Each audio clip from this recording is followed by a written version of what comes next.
All right, guys, what's going on? Welcome in. So, obviously, yesterday the Jets' schedule was released, and this one, I wanted to really just focus in on the positives of the schedule. Are there some negatives? Yes. Are there some maybe areas of annoyance from fans, right? Maybe the difficult start, the teams that were playing early, of course, right? No schedule is perfect. But I just feel like the schedule right now, it's being overblown with how bad it is. You know, this is the hardest schedule in football. We play way too many good teams. The Jets got screwed. I'm not going to go that far. I really don't think it's that bad. All things considered, I think really the reality is in 2025, if you're a team and you just so happen to be in the AFC, you're gonna have a pretty tough slate of games. You know, even take a look at the quote unquote bad teams record wise, right? The bad teams that finish with let's just call it top 6, top 7 picks. The Titans, right? A bad AFC team. We can all pretty much project that they're going to be at least a little bit better. They're trending upwards. The Browns, AFC team. 3 wins last season. We could expect them to get a little bit better. I mean, all Jacksonville a little bit better, the Jets a little bit better. All these different teams in the AFC, and that's not even including the Bills, the Ravens, the Chiefs, the Chargers. You know, all the teams that made the playoffs last season. Houston. The AFC is just such a good conference. Such a good conference, right? The quality of football in the American Football Conference is like gold standard, like it is top notch. I mean, what teams are going backwards, right? We're looking at the coaching decisions, we're looking at draft classes coming in. What teams got significantly worse this offseason? Maybe 2 with a wild card. So really the bottom line, I'm not sitting here saying that the Jets schedule is easy by any stretch, right? It's not a cakewalk, but there are some teams out there that have it a lot worse than New York. I mean, let's just pull up the Browns schedule, right? I was taking a look last night at where every NFL team stands. I was looking at that Browns schedule thinking, wow, this team came off a 3-win season.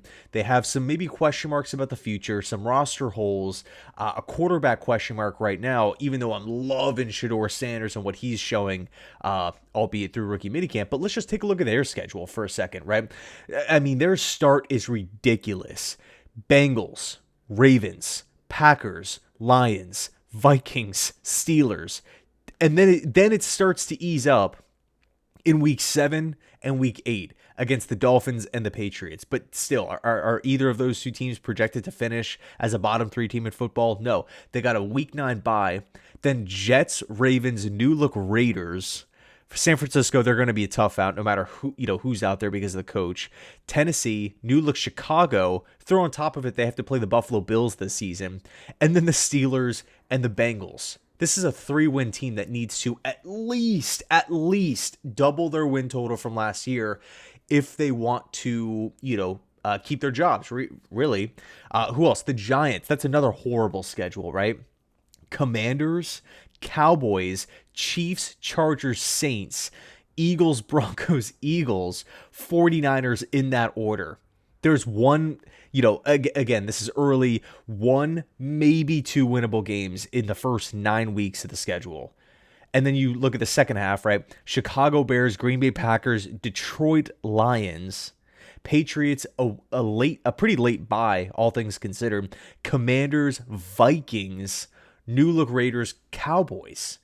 I mean, the Giants have a brutal schedule. And it's not just the 3-win team, right? The teams that are picking in the top 10 that got screwed with the scheduling. No, like the Chiefs, a team that made it to the Super Bowl, their schedule is really, really tough, right? Chargers, Eagles, Giants, Ravens, Jags, Lions, Raiders, Commanders, Bills. Kansas City plays in, I would say, the toughest division in football in the AFC West. So you have to play Jim Harbaugh 2 times. You got to play the new look Raiders with Pete Carroll, Geno Smith, Ashton Genty, and of course Sean Payton, Bo Nix, and that Denver Broncos team, which was a playoff squad a year ago, and they only got better this offseason. Looking at their draft, Janae Barron and R.J. Harvey coming in, I think Denver's going to be a pretty damn good, pretty good team. They're going to be a really tough out for opponents this upcoming season, but they have to play all the teams that finish in first place: the Eagles, the Lions, the Ravens, the Bills, the Texans. They got to play Dallas in there as well. So it's, yeah, of course, you get the Giants and the Jags, but at the end of the day, these like like you can take any team out there, any one of the 32, look at their schedule and find some pretty big areas of concern. But let's look at the Jets schedule, right? I think really for me, the biggest positive from this whole thing, it feels very split down the middle, right? That first half of the year is the tougher half, right? Of course, things happen, injuries happen. I totally get that. We've seen crazy stuff before, right? Oh, what happens if Michael Penix looks, has a Jaden Daniels type of season? Of course, stuff like that changes. But right now, mid-May, we know the Bills, we know the Bucks, we know the Cowboys, Broncos. We know these teams are going to be pretty, good. And if they're not great, they're going to be at least competitive. So, I mean, compared to Cleveland, compared to the Giants, who they have to play, I'm taking the Jets schedule all day.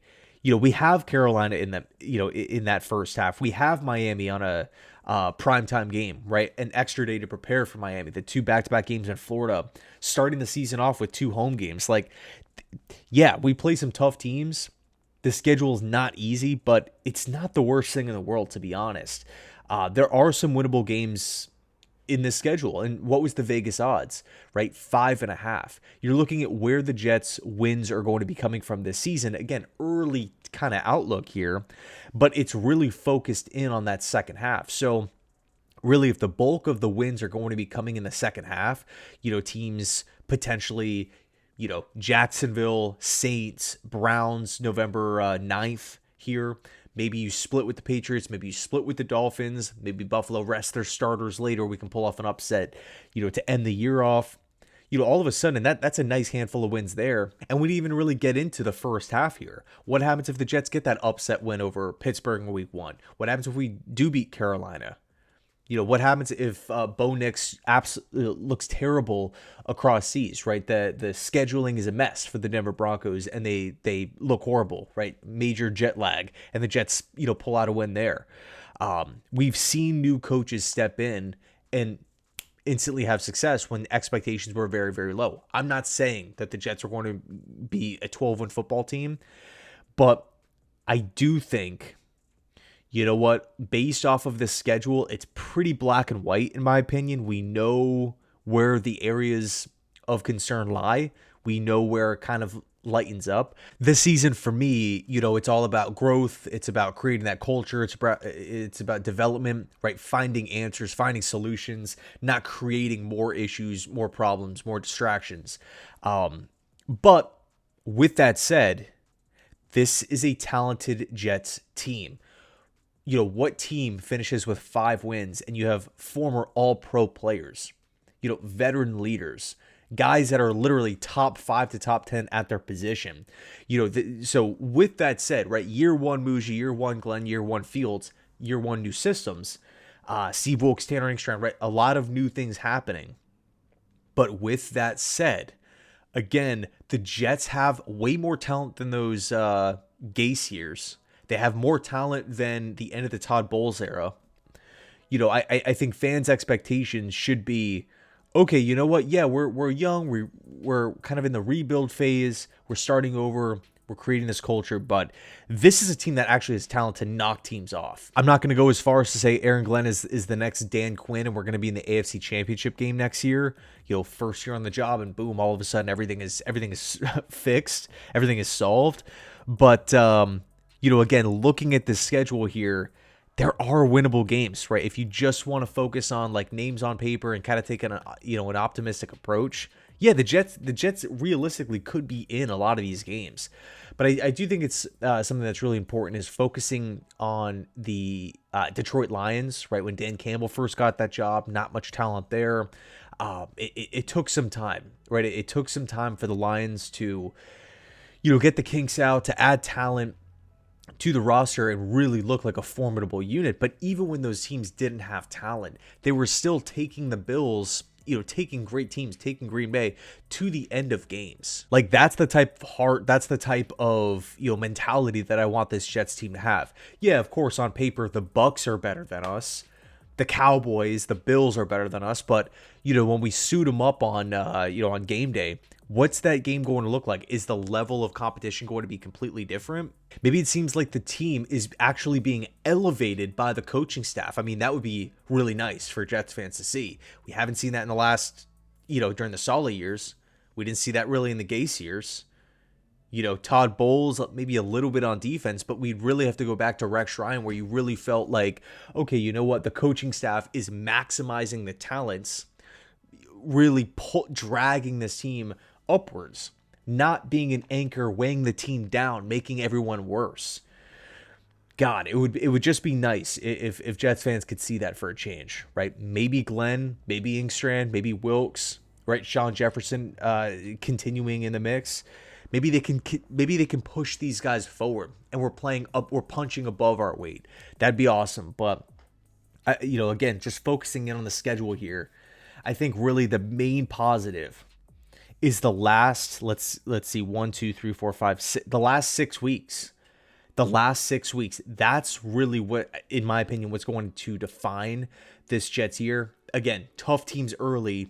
How do we fare? How do we look? But that's going to be an awesome litmus test. Like, coming out of the gate, you got some pretty heavy hitters, but how do you grow? For a first-year head coach, first-year, regime, growth is important. Do you look better in week 12, week 13 compared to week 2 and 3? If the answer is no, you look worse, yeah, there's a major issue there. So the fact that the schedule, and again, no disrespect, but it eases up later into the year, that kind of provides the groundwork or the foundation. It sets the stage for a Jets team to say, hey, you know what? What did you learn playing the Bills? What did you learn playing Dallas? What did you learn going to Cincinnati?